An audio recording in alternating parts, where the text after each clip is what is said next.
So nice to see everyone today. Thanks for having me, Shanoa. Yeah, what I wanted to do today is really try and not present too much, and just because that might be boring. But so I just have a few slides to kind of tee up a conversation around fundraising, and at least from the investor side, what I'm seeing in the market, and then would love to really make it more of a Q&A or discussion generally around fundraising. So I'll just do a quick bio on myself and the firm, talk a little bit about from a private market standpoint, from the startup environment, some of the data that you guys might see or read out there and how to interpret it. And then my perspective on what fundraising looks like today, and then kind of what I've seen from a fundraising standpoint work and not work during shelter in place and kind of during the quarantine time, and then to do as much Q&A as we can in the hour. So just from a firm standpoint, background wise, Canaan Partners is an early stage venture capital firm. We've been around for a few decades. We're investing out of our 11th fund. It's an $800 million fund. We invest in seed Series A and Series B companies in both technology and healthcare. We're bi-coastal, so we have 2 offices on the West Coast. I'm based out in the Bay Area, and 2 on the East Coast, 1 in New York and 1 in Connecticut as well. And then from a investment standpoint, we focus on 4 core areas within tech. So consumer, enterprise software, fintech, and then frontier tech or deep tech. And then from a healthcare standpoint, most of our investments are in biopharma, think new and novel drug targets, and then some digital health and med tech as well. And then just a quick bio on myself. As Shanoa said, my name is Rayfe. I was born and raised in Hawaii. Went out to California for school. So I did my undergrad and grad degrees in engineering, and then have been at Canaan Partners for about the last 5 years or so. Currently a principal there on the early stage technology team.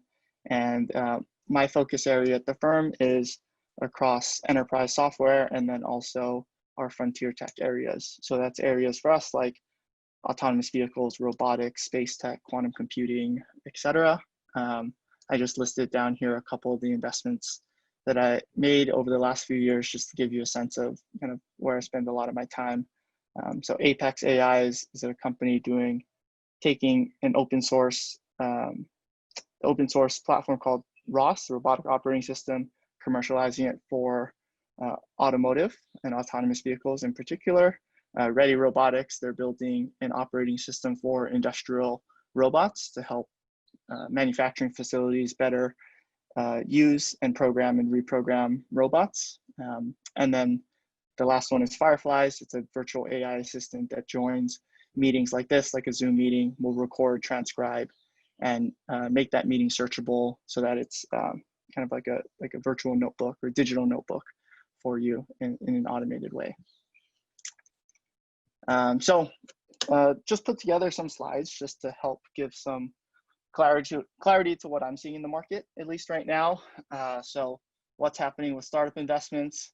I think the TLDR on it is a lot of uncertainty. So if you try to look at a bunch of data sources around what's going on with startup fundraising, you'll see some, like I listed on the left, there's a PitchBook report that shows startup fundraising like continuing to be strong on the early stage. And then there's a Crunchbase report that talks about a year-over-year decline, at least through Q1. So I think there's some conflicting signal out there. A lot of this data itself can be messy on the private side, largely because there's a delay from the time that we do an investment, money's wired, to actually the time the deal is announced. Usually that delay is somewhere in the order of 2 to 3 to 4 months, depending on kind of the timing of what's going on in the news cycle. Obviously, given everything that's been going on from a news standpoint, like we have done deals in December and January that we haven't yet announced, that we were planning to announce in March, and then with COVID and the shelter in place and everything going on, we've sort of just pushed that out and haven't announced it yet. So I'll say a lot of the data that you see out there in terms of like actual deals announced and done is very backwards looking. And so I think it's still a little too early to tell from that standpoint of getting hard concrete data on deals. That being said, I do think that some of the survey data that people have, I've seen investors and I've also seen founders and entrepreneurs try to take survey data of what's been going on, actually agree a lot with what we're seeing here. I have a takeaway slide on the next one that talks about my own perspective, but like I largely agree here. This shows that in VC investment and sort of the rate at which money is being deployed into new investments has dropped anywhere from like 20 to 30% during shelter in place. And that is kind of validated by the rate at which we're seeing deals and doing investments as well. On the other side, valuations have also dropped a little bit, I'd say in the 20 to 30% range. I think this number itself on the valuation side is a little more variable. There's just a lot of factors that go into determining evaluation at different stages. And so it's a little less of a kind of clean signal, but I feel pretty good about the survey data on the left, at least, that shows kind of the pace at which deals are getting done has slowed down a little bit during shelter in place by in that 25, 30% range.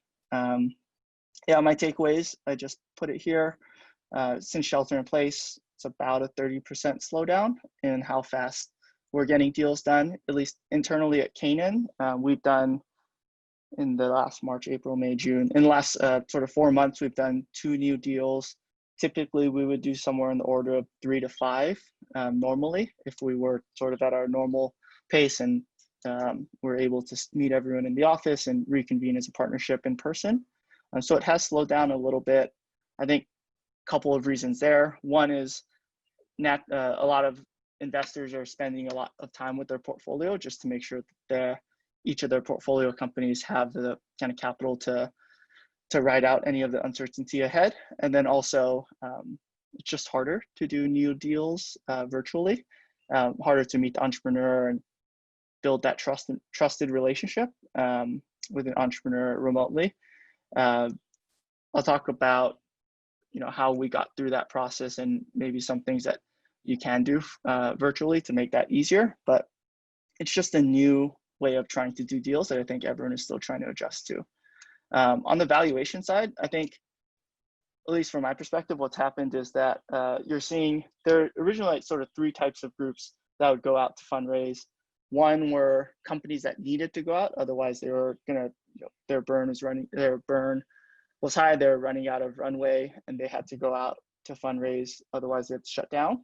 Those companies are still going out. Then there were the companies that would always go out, regardless of good or bad times, just because they have very strong metrics and can be aggressive and can dictate a lot of the momentum of fundraising from that standpoint. Those 2 types of companies are still going out. The third one, which was sort of the opportunistic one, the one that like didn't need to raise this quarter, but sometime in the next 2 or 3 quarters, their metrics are pretty good, but they're sort of going out to see if they can get any interest from their fundraise now. That middle cohort has largely gone away during shelter in place. Initially, like March, April, and even to May, like I saw a big drop off in those types of companies. So that's why I say like the valuation tends to be a little more variable, because what's going out is really those 2 cohorts of like need to fundraise now, in which like the investor ends up dictating a lot of those terms, or we're a great company regardless of what market cycle we're in, and then those companies get to dictate a lot of those terms in that case. Also, all of this is happening very rapidly in real time. Like the drop in March from shelter in place in the public markets happened very quickly. This recovery in the public markets is also, at least in the public markets, is happening really quickly. So a lot of the data that you're going to see, I think, from people is outdated even after a couple of weeks. Like the NFX survey, I can share these slides after if people are interested, but this NFX survey that I noted here, that's 20 days old now. Even I think some of that data is a little out of date. I think the most real-time update that I have from my own perspective over the last couple of weeks, and then also talking to the partnership and talking to some of the investors that are out there now, is that founders and CEOs are sort of in test the waters mode. In the last few weeks, like that middle cohort that I talked about of folks that don't have to fundraise now, but sometime in the next 2 to 3 quarters, they're starting to sort of pop their heads back up and say, let me test the waters, let me reach out to some investors, and let me take some of those initial early meetings just to get a sense of what the activity looks like.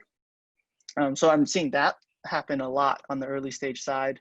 On the late stage side, I'm seeing activity really start to pick up actually over the last month or so. I think largely they're taking cues from the public markets and public markets tech. For people that have been watching later stage companies in the public markets, like that recovery has been really strong. So growth stage investors tend to take valuation multiples and a sense of like their activity from the public market. So we're starting to see that pick up. And then the last thing I'll say around trends wise, what I'm seeing is that I think there's a lot of capital available to invest. Like VCs have the dry powder to make investments, but I am seeing a shift in terms of where they're interested in. So where their investment, where their sectors and what sectors they're more focused on, and areas of investment kind of moving forward, either during this shelter in place, during COVID, or coming out of it as well. So that's a little on the trends. Talking a little more tactically on the fundraising strategy, I think good news is that VCs have a ton of dry powder out there. So in the last year and even 6 months, a lot of firms have raised substantial new rounds. So the capital is there from the LPs to the VCs to hold, to make investments. I think that the last couple of months has been, that the uncertainty has made it hard to pull the trigger on new deals and to do new investments, but the capital is certainly there. The funding markets in terms of VC funding markets is there, and it hasn't really dried up from the LP to VC perspective. And so the thing that I'll say is just there is a shift going on though in how we do deals virtually. Yeah, the fundraising process is imperfect to begin with, right? Like you're meeting an you as an entrepreneur meeting an investor over the course of a few months to try and determine whether or not you want to spend the next decade working together on a company. So it's already an imperfect process. I think virtual adds some additional complexity to that as well, right? It's harder to meet and gain that trust fully over Zoom, but at the same time also has some benefits, and I have some of those below. The two other points that I forgot to mention above is that yes, VC dry powder or their dollars that they have to invest is at an all-time high. I've also noticed a couple of interesting sort of trends that they want to do with those dollars though. One is that they're staying more in their lane than ever before, meaning if there's a sector or a stage that they're focused on historically, they're going to continue to do that and not really stray away and try out new sectors or new areas that they don't have expertise or history of investing in. And that'll come up in the tactical strategy below. And then the second thing is there's a lot more emphasis now on capital efficiency and runway with the uncertainty of, hey, who's going to do your next round and what does that next round dollar amount look like? There's additional scrutiny on currently like how far this investment will take you in terms of runway. What are you going to do with the capital, and are you going to reach meaningful milestones that kind of create an inflection point in that company? And that those questions are more heavily scrutinized than, hey, how fast are you going to grow this year, and not worrying too much about the burn, which is a little bit of a different shift in mindset, I think, pre-shelter in place, pre-COVID than now. And so from a tactical strategy, I listed just a few here, but this is hopefully sort of teeing up the conversation for more of a discussion with folks on the call. But I wrote down 3 here. The first is to, if you're going out to fundraise now, like increase the size of your investor funnel. I think that you should do more upfront diligence around, what investment firms are active right now, because there's a range of activity going on from like Kanan. I'd probably say we're sort of middle of the road in terms of 30 to 40% drop off in terms of pace at which we're doing deals. But there are some that are at the same or maybe even higher, and there's some that have completely shifted to focusing on internally on their portfolio. So figuring out who is active, I think, is an important upfront step. And then also to my earlier point around investors staying in their lane, like figure out who's done a deal in your sector and make sure that they're focused on the stage and the check size that you're going after. The plus side of that is more meetings. You're going to have to do probably more meetings and meet more investors, but the virtual Zoom or Google Meets or however you're going to do it, phone call, means that you can actually do more meetings, less traveling. Everyone is at home. So it's actually, scheduling wise, it should be a little smoother. The second is pre-building relationships. So I think this is something that we leaned in on heavily when we were doing the couple of deals that we did as a partnership. Because we can't meet the entrepreneur in person and build that trust and that relationship, we can't meet the rest of the team or fly out there and go and get a sense of what the office culture looks like. I think we rely a lot on references and back channel references to do that as well.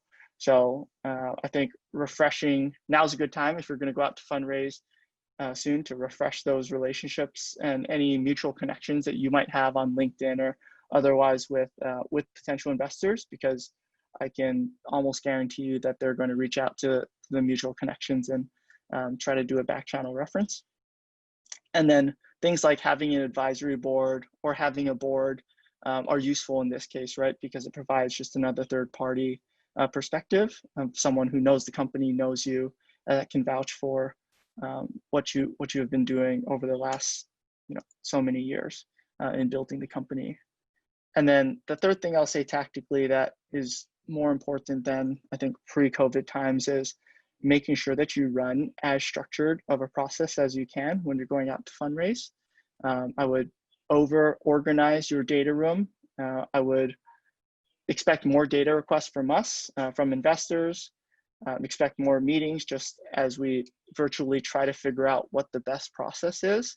I think it's new to everyone, both investors and entrepreneurs. So there's a little bit of a feeling out and throwing everything against the wall and seeing what sticks. And then the other point that I had was over communicate during the fundraising process. So make sure that, when you're doing things like pitching and making an ask of the dollar amounts, it's very clear as to, with the operating model that you're going to provide, very clear as to why those dollar amounts match, clear milestones that you're going to hit with the fundraise. On the plus side, kind of going back to the first point too, like running the process virtually allows you to have a little bit more structure. Take travel out of the equation. You can create more of a structured timeline and process, and this goes on both ends.